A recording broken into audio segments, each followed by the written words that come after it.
दोस्तों इस वीडियो में हम देख रहे हैं इंग्लिश स्कोर का सॉल्यूशन। अक्टूबर माह का ये असाइनमेंट है आपका मंथली एग्ज़ाम वाला, मासिक परीक्षा का। इससे पहले इंग्लिश आपका इलेक्टिव बना दिया गया है, आप उसको भी देख सकते हैं। डॉल्फिन्स वाला जो है आपका पैसेज इंग्लिश इलेक्टिव में भी है और इंग्लिश आपका जो कोर है इसमें भी है। तो यहाँ पर हम स्टार्ट करते हैं इस पैसेज को पढ़ने के बाद में आंसर्स देने हैं। तो चलिए पहला क्वेश्चन देखते हैं। पहले क्वेश्चन में पूछा गया dolphins are mostly found in, तो सैलो सीज फाउंड में मिलती हैं। यहाँ पर आप जब पढ़ोगे इस पूरे क्वेश्चन पेपर को तो यहाँ पर सैलो सीज नाम का देखो लिखा है, तो पैसेज को पढ़ के ही आंसर आपको देने हैं।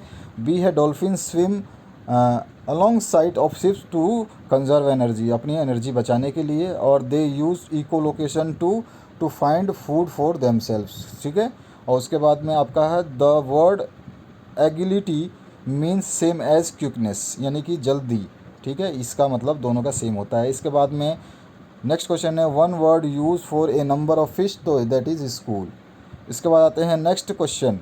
नेक्स्ट क्वेश्चन जो है आपका इसमें पूछा गया है कि second arrange the parts of the sentence in correct order, यानी कि यहाँ पे वर flying P Q R S जो है ये इनको सही वाक्य बनाना है, जो चारों को जोड़ करके। तो ए ऑप्शन सही हो जाएगा। सबसे पहले जो आएगा, सबसे पहले क्या लिखोगे, तो सबसे पहले लिखोगे द बर्ड। ठीक है, फिर उसके बाद लिखोगे वर फ्लाइंग अबाउट, उसके बाद लिखोगे आप एंड ट्विटरिंग, फिर उसके बाद में विद डिलाइट, लास्ट में आपका क्यू आएगा। तो इस तरह से ये PRPSQ जो है इसका आंसर होगा। इसके बाद आते हैं सेकंड का बी में। तो सेकंड का बी में है आपको अरेंज करना है, तो इसमें आपका जो आंसर होगा वो होगा PRQS। ठीक है, PRQS। तो पी में क्या है, lemon is a useful tonic for every one with heart problems, यानी कि जिसको दिल की बीमारी है उसके लिए नींबू जो है एक टॉनिक का काम करता है। ठीक है, आगे बढ़ते हैं तीसरे क्वेश्चन पे। तीसरा क्वेश्चन जो है फ्रेम मीनिंगफुल सेंटेंस। अब यहाँ पे जो है मीनिंगफुल सेंटेंस फिर से बनाना है आपको।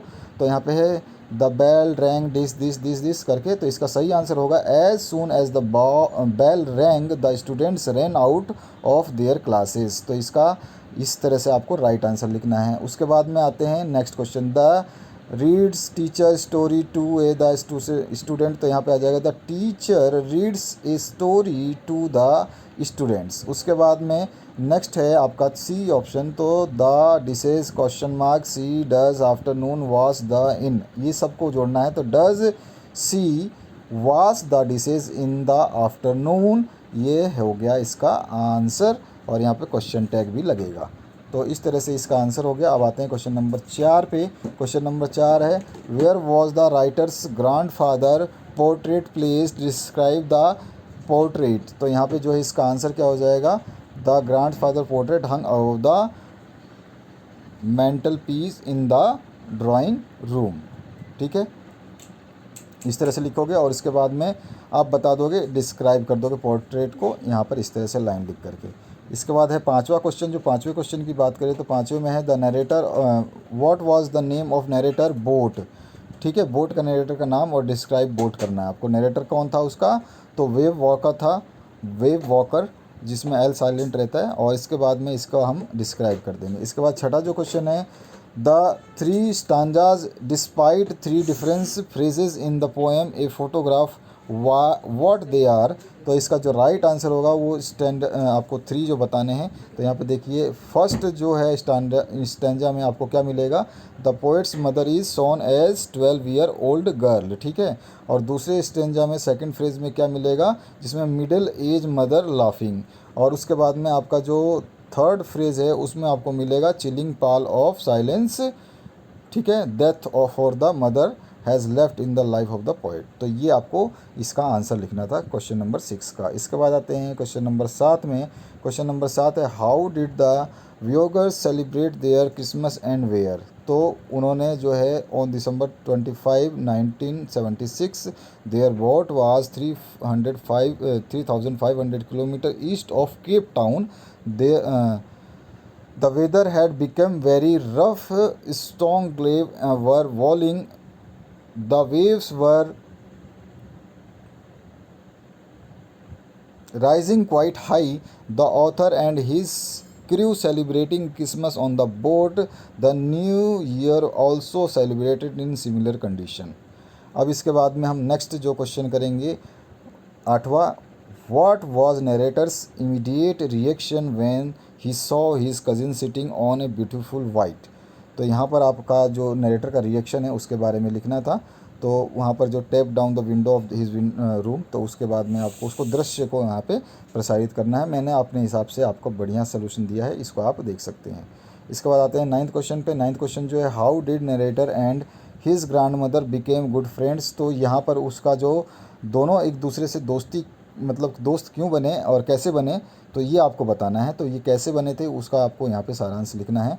उसके बाद में आपका नेक्स्ट जो आता है, what effort were made to face the rough weather at dawn on January 2। तो in order to face the rough weather the speed of ship was slow down, they drop the storm jib. ठीक है। उसके बाद में they lashed heavily morning rope in a loop across the stem, then they fastened together everything and went through their life raft drill, or they attached lifelines, put on waterproof clothes and life jackets। ठीक है, इस तरह से वो effort उन्होंने ये किए थे रफ वेदर के रिगार्डिंग में। इसके बाद आता है, why did the narrator go to number 46 Macaroni Street. तो वहाँ पर ये क्यों गया था ये आपको इसमें बताना है। तो इस लाइनों में हमने डिस्क्राइब किया है कि वो वहाँ पे गया था क्योंकि उसको पर्सनल डिजास्टर का जो नरेटर है वो जाता है, हर मदर डाइज। ठीक है, तो यहाँ पर इसके बारे में हम लिख देंगे। इसके बाद आते हैं 12वें क्वेश्चन पे। यहाँ पर है आपका 12वां क्वेश्चन, जिसमें आपको describe the different phases of authors relationship with his grand mother. ये आपको बताना है कि उसकी जो दादी माँ से उसके संपर्क या संबंध जो थे वो डिफरेंट फ्रेजेस में कैसे कैसे थे। फर्स्ट फ्रेज में कैसा था, सेकंड फ्रेज में कैसा था और थर्ड फ्रेज में कैसा था।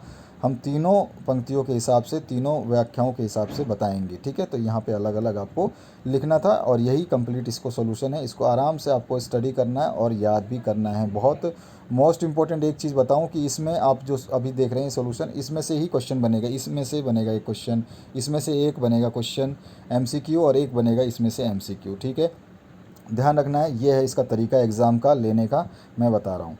और ये है 13वां क्वेश्चन। 13वें क्वेश्चन में आपका बात है, why did narrator wish to forget the address. वो पता क्यों भूल जाना चाहता था, ये आपको इसमें बताना है। और ध्यान रखना है कि इनमें से जो जो चीज़ें आप हम आंसर लिखते हैं तो इन आंसर में से ही बीच में से एक क्वेश्चन उठाया जाएगा। जैसे कि अगर आप हम पढ़ते हैं, और that was why she wanted to forget the address, तो यहाँ पर वो एड्रेस क्यों भूल जाना चाहती थी इसके बारे में लिख दोगे। और इसमें से वो पाठ के आधार पे ही कहीं से निकाल देगा कि कौन सर्च कर रहा था एड्रेस को। तो अब आपको नरेटर दे देगा और वहाँ पे लेडी दे देगा, जेंट्स दे देगा, ऐसे दे देगा, तो फिर आपको कैसे पता चलेगा। तो इन सब चीज़ों की वजह से आपको इसको चैप्टर को ढंग से पढ़ना होगा और बीच बीच में से क्वेश्चंस बनेंगे। और ऑप्शन जो इसका पूछा गया है, what was the name given by Mourad to John Byro's horse, why did John think it was twin of his horse and not his own horse. तो इसका आंसर आपको यहाँ पे इस तरह से लिखना था, Mourad wishes him as John Byro observe the horse keenly, he asked the boys the name of the horse.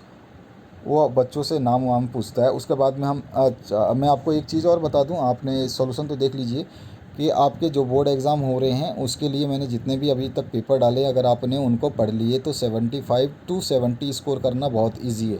लेकिन उन क्वेश्चन पेपर्स को आपको रेडी करना पड़ेगा, यानी कि तैयार करना पड़ेगा। उनमें से बीच बीच में से आंसर में से बीच में से क्वेश्चंस पूछे जाएंगे। आपका कुछ भी मतलब बीच में से पूछा जाता है। जैसे कि मैंने आपको बायोलॉजी के क्वेश्चन में पेपर में बताया था कि उसमें कौन कौन से क्वेश्चंस रिपीट हुए थे। अभी भी मैंने सॉल्व किया था आपका हाफ ईयरली एग्ज़ाम पेपर जो दूसरे डिस्ट्रिक्ट में हुआ था, तो उसमें आपके बहुत सारे ऐसे क्वेश्चंस आए थे जो इसमें हैं। तो इसी तरह से बहुत सारे क्वेश्चंस जो आपको मिलेंगे। आपके मॉडल पेपर तो आपके साथ होंगे ही, साथ साथ में ये अगर आपने कर लिया तो मॉडल पेपर कर लिया तो भाई साहब आप 80% आराम से स्कोर कर सकते हैं, लेकिन पढ़ना पड़ेगा।